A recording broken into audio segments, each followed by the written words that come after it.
اور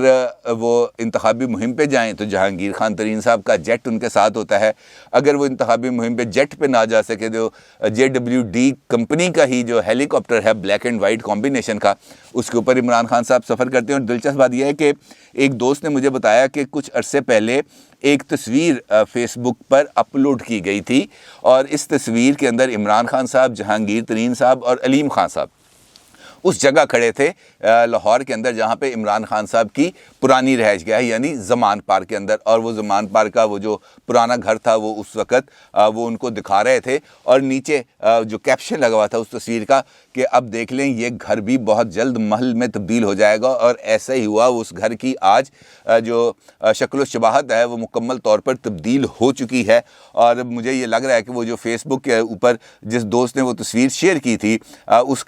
کا جو اس وقت جو خیال تھا وہ مکمل طور پر درست ثابت ہوا. یہ کہنا کہ عمران خان صاحب نے کسی بھی طریقے سے جہانگیر خان ترین صاحب سے کوئی فائنینشیل اسسٹنس نہیں لی یا کسی بھی حوالے سے کوئی اسسٹنس نہیں لی, یہ بالکل غلط ہے. کیونکہ جہانگیر ترین صاحب نے ان واقعات سے الگ ہونے کے حوالے سے جو ٹویٹ کیا ہے, اس ٹویٹ کے اندر بھی انہوں نے یہ بات مینشن کی ہے کہ میں نے اپنی پارٹی کو, پاکستان تحریک انصاف کو, جب میں اس کے اندر بہت زیادہ ایکٹیو تھا تو اس کو اوپر اٹھانے کے لیے اپنے تمام تر صلاحیتیں اور وسائل صرف کیے. لیکن یہ بات غلط ہے کہ میں نے عمران خان کے کچن کو چلانے کے لیے پیسے دیے. البتہ وہ جو وسائل ہیں اس سے تو انکار ممکن ہی نہیں ہے, کیونکہ جہانگیر ترین صاحب کا جیٹ, جہانگیر ترین صاحب کی گاڑی, جہانگیر ترین صاحب کا ہیلی کاپٹر, یہ سب کچھ تو استعمال ہوا ہے. اور کیا PTI نے اس کے اگینسٹ جہانگیر ترین صاحب کو کبھی کوئی پٹرول کا خرچہ ہی دیا کہ جناب یہ میں لاہور سے آپ کے جہاز پہ بیٹھا تھا اور میں آیا ہوں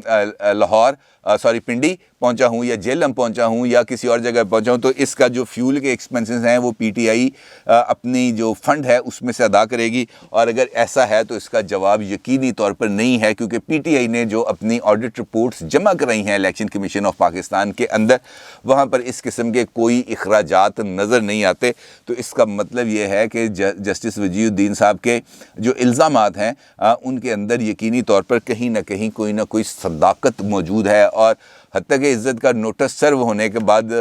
کوئی اتنا زیادہ اس پہ فرق نہیں پڑے گا, کیونکہ یہ جو ڈاکومنٹ ایویڈنس جو میں نے آپ کو دکھایا ہے, جو آپ کی اسکرین پہ آپ کو نظر آ رہا ہے, یہ وہ جو امپورٹ ڈاکومنٹ ہے, یہ بڑی کلیئرٹی کے ساتھ پوری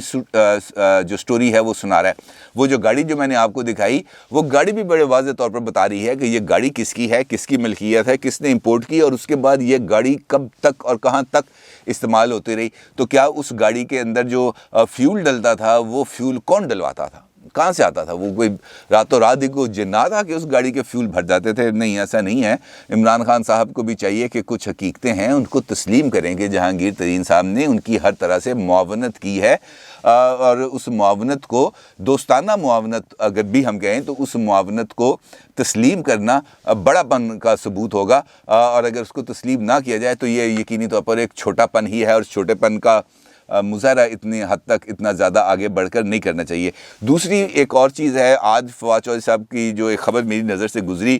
اس کا ایک اسکرین شاٹ اس وقت آپ اپنی اسکرین پر بھی دیکھ سکتے ہیں. بڑا افسوس ہوا مجھے انفیکٹ یہ بیان ان کا دیکھ کر کہ اگر 3 روپے کی گولی اب 7 روپے کی مل رہی ہے تو کون سی قیامت آ گئی. یار آپ کو اس بات کا احساس نہیں ہے کہ آپ کے ان جملے بازی سے لوگوں کے دلوں پر کیا بیتتی ہوگی؟ لوگوں کا آپ کا کیا خیال ہے کہ لوگ, ہر کوئی بندہ آپ کی طرح رئیس اعظم ہے کہ اس کو ان پیسوں کا فرق نہیں پڑتا چلتا, ان کو اس بات کا احساس نہیں ہوتا کہ مہنگائی کس حد تک بڑھ چکی ہے. کیونکہ آپ نے تو کبھی آٹا چینی دال خریدی نہیں ہوگی خود نا, جب آپ نے کوئی چیز خود خریدی نہیں, آپ کے وسائل محدود نہیں ہیں, لہٰذا آپ کو محدود وسائل والوں کی جو مصیبتیں ہیں, جو پریشانی ہے, اس کا اندازہ نہیں ہے. اگر آپ کو اندازہ نہیں ہے تو کم از کم اس قسم کے بیانات دے کر ان کے زخموں پر نمک پاشی نہیں کرنی چاہیے. خیر, لندن جو اس وقت مرکز نگاہ ہے, اور میں نے آپ کو پچھلے ویلاگ کے اندر بتایا تھا کہ پیپلز پارٹی کے سینئر رہنما اور آصف علی زرداری صاحب کے دست راست مخدوم احمد محمود صاحب نے ملاقات کی ہے لندن میں نواز شریف صاحب سے. اب اس ملاقات کی ایک اندرونی کہانی سامنے آئی ہے, اور اس اندرونی کہانی کے مطابق ذرائع یہ بتاتے ہیں کہ پیپلز پارٹی کی طرف سے مسلم لیگ نون کو یہ تجویز دی گئی ہے کہ اگلے الیکشن کے اندر, یعنی یہ جو ٹرانزیشن کا فیز ہے, یہ جیسے ہی مکمل ہوگا اس کے بعد اگلی حکومت کا جو سیٹ اپ بنے گا تو اس سے پہلے الیکشن ہوں گے یقینی طور پر. تو ان الیکشنز کے لیے اینٹی عمران خان ووٹ کو مختلف جگہوں پر تقسیم کرنے کی نسبت بہتر ہے کہ اینٹی عمران خان ووٹ کو ایک ہی ٹوکری میں ڈال دیا جائے اور ایک انتخابی اتحاد کہہ لیں اس کو, یا کوئی سیٹ ایڈجسٹمنٹس ہیں وہ اس طرح کر لی جائیں جہاں پر ووٹوں کی جو تقسیم ہے یہ نہ ہو سکے اور عمران خان صاحب کو واضح مارجن کے ساتھ شکست دی جا سکے ہر انتخابی حلقے کے اندر. اس کے اندر جو تجویز دی گئی ہے وہ یہ ہے کہ جناب مل کے الیکشن لڑتے ہیں اور مل کر حکومت بناتے ہیں, یعنی ایک قومی حکومت کی تجویز دی گئی ہے باضابطہ طور پر پیپلز پارٹی کی طرف سے نواز شریف صاحب کو. اور اگر آپ کو یاد ہو تو اس قسم کی یہ تجویز کو پہلی مرتبہ سامنے نہیں آئی. اس سے پہلے ایک ایسی وسیع تر قومی مفاہمت کا چورن بیچا تھا محمد علی درانی صاحب نے جب وہ گئے تھے کوٹ لکھپت, اور کوٹ لکھپت جا کر ان کی شہباز شریف صاحب جو اس وقت وہاں پر قید تھے ان کے ساتھ ملاقات ہوئی تھی. البتہ محمد علی درانی صاحب کا یہ چورن کسی نے خریدا ہی نہیں تھا, لہٰذا ان کی طرف سے یہ جو بیان بنایا گیا تھا یہ اپنی موت آپ ہی مر گیا تھا. لیکن اس کے بعد ایسی ہی بات کی تھی شہباز شریف صاحب نے خود جب وہ کراچی گئے تھے اور مزار قائد کے باہر کھڑے ہو کر انہوں نے پریس کانفرنس کی تھی, اور اس پریس کانفرنس کے اندر ان کا یہ کہنا تھا کہ ملک کے مسائل اس وقت اس حد تک پہنچ چکے ہیں کہ کوئی ایک پارٹی ملک کو ان مسائل سے نجات نہیں دلا سکتی, لہٰذا ایک قومی حکومت تشکیل دی جائے جس میں تمام پارٹیاں شامل ہوں اور تمام پارٹیاں مل کر اس صورتحال سے ملک کو نکالیں, کیونکہ یہ کشتی اب بھنور میں پھنس چکی ہے, کوئی ایک بندہ اس کو نکال نہیں سکتا. اس بات پر خود مسلم لیگ نون کے حلقوں نے تنقید کی تھی, بلکہ مریم صاحبہ نے بھی اس ساری صورتحال پر شہباز شریف صاحب کے اس بیان کی پذیرائی نہیں کی تھی, اور انہوں نے کہا تھا کہ شاید شہباز شریف صاحب کے بیان کو سیاق و سباق سے ہٹ کر دیکھا گیا. اب یہ جو تجویز آئی ہے نواز شریف صاحب کے سامنے, اور نواز شریف صاحب نے اس تجویز کو سننے کے بعد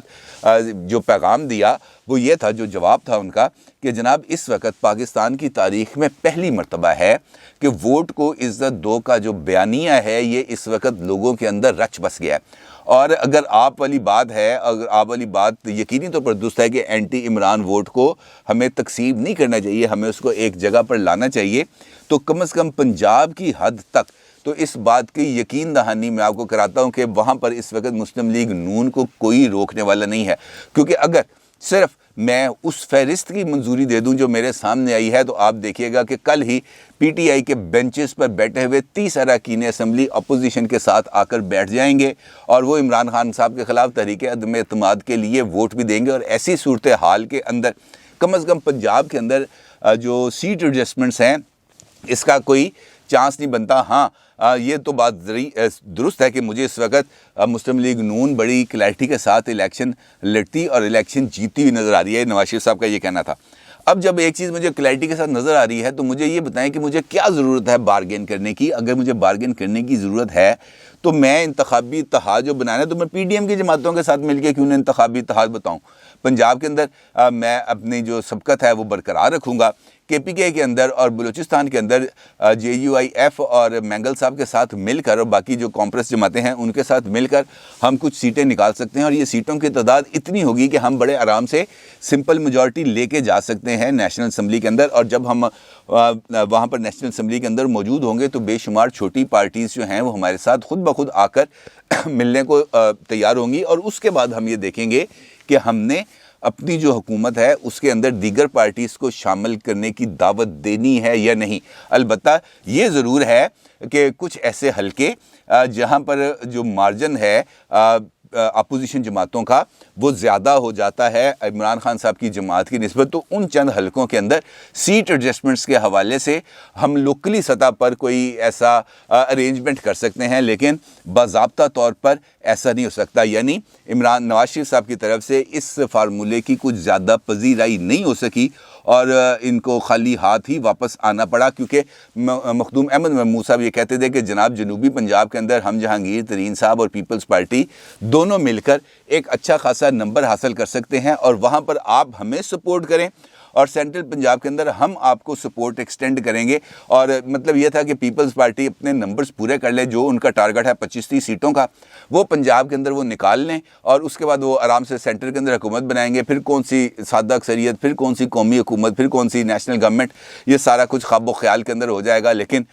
یہ چورن نواز شریف صاحب کے سامنے نہیں بکا. یعنی یہ جو فارمولہ کافی عرصے سے چل رہا تھا, شاید اسٹیبلشمنٹ کی طرف سے آیا تھا, تو یہاں پر بھی اسٹیبلشمنٹ کو نواز شریف صاحب کی طرف سے صاف چٹا جواب مل گیا. اپنی رائے کا ضرور اظہار کیجیے گا. آپ کا بہت شکریہ. اللہ حافظ.